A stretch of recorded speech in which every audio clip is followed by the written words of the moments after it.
So good morning viewers, आज हम इस वीडियो में बात करेंगे द आर्टिस्ट जो कहानी है उसकी समरी के बारे में। ये आपकी कक्षा 12वीं के बिहार बोर्ड की सिलेबस में है। The artist is a famous short story. यह एक बहुत ही प्रसिद्ध शॉर्ट स्टोरी है। It has been written by the Japanese short story writer Shiga Naoya. इसको जापानी short story writer Shiga Naoya के द्वारा लिखा गया है। It is about A 12 years old Japanese boy. यह 12 साल के एक जापानी लड़के के बारे में है।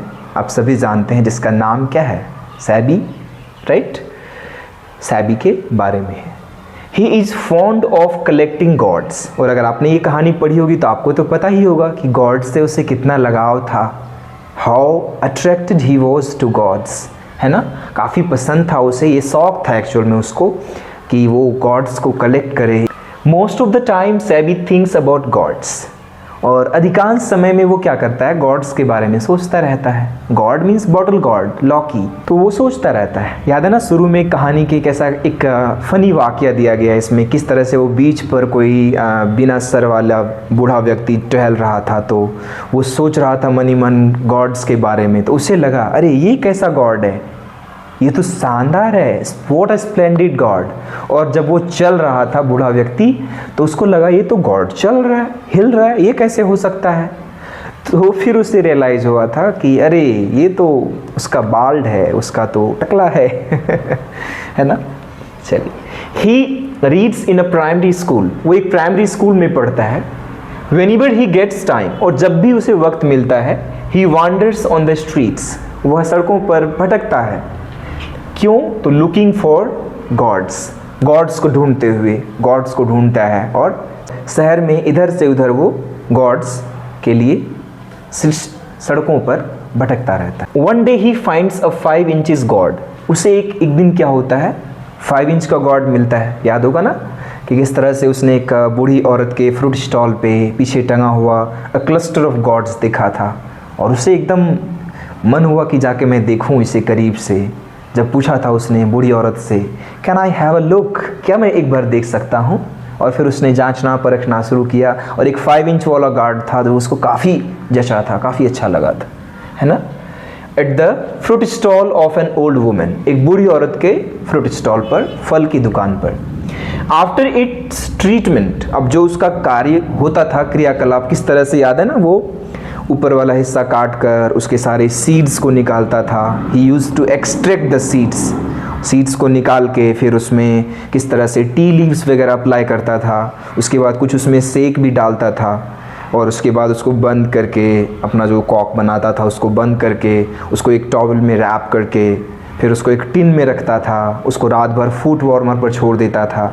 सुबह उठकर उसे वापस निकालता था, उसको प्यार से पॉलिश करता था, और फिर स्कूल जाने से पहले उसे धूप में टांग देता था, ड्राई होने के लिए, सूखने के लिए। तो ये पूरा प्रोसेस था, है ना?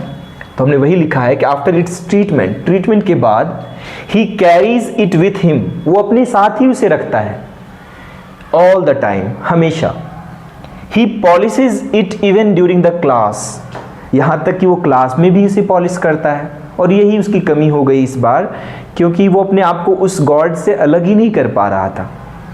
ही gets caught by the ethics teacher, और ज़्यादा वक्त लगता नहीं, वो एथिक्स टीचर के द्वारा पकड़ा चला जाता है।